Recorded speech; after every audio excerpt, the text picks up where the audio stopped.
कधी कधी ना मी विचार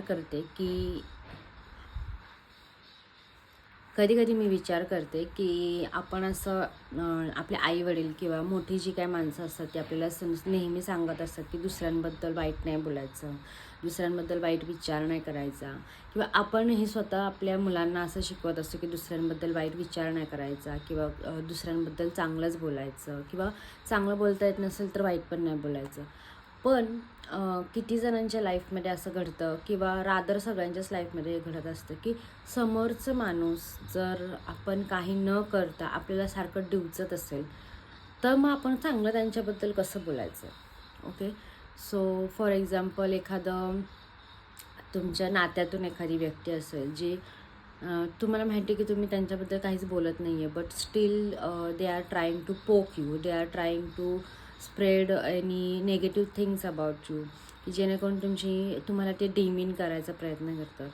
तर अशा वेळेस काय करावं हा खूप मोठा प्रश्न माझ्यासमोर पडला होता.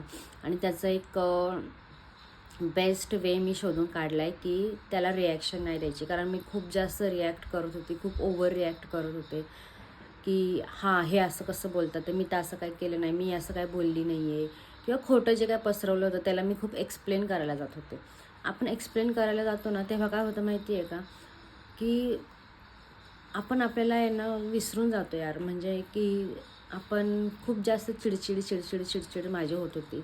आणि त्याच्यानंतर मी असा विचार केला की मी एक्सप्लेन करणार नाही आहे. सो राईट नाव मी कुणालाच काहीच एक्सप्लेन करायला जात नाही, कोणाशी जास्त बोलत नाही. ज्याला त्याला त्याच्यानुसारच जेवढा तेवढ्यानुसारच ठेवते आहे. Hello, good morning, good morning, good morning. आणि या क्यूट मुलांमध्ये माझा दिवस घालवते मी. मी आता असं ठरवलं आहे की जे काही निगेटिव्ह वातावरण आहे ते माझ्यापासून लांब ठेवायचं. ज्याने काय होतं की माझी पर्सनल लाईफ खूप जास्त नेगेटिव्हली अफेक्ट होती आहे. तर अशा वेळेस तुम्ही काय करता हे मला नक्की सांगा. मी तर हे आता ट्राय करते आहे आणि त्याच्यामध्ये मला असं वाटतं की थोडं सक्सेस व्हायला लागलं आहे. अजून माझ्या डोक्यातून ते गेलेलं नाही आहे. डोक्यातून जाण्यासाठी मी मेडिटेशन चालू करणार आहे. रादर केलं आहे कालपासून, पण त्यांना इतक्या लवकर तर काय असर पडणार नाही आहे.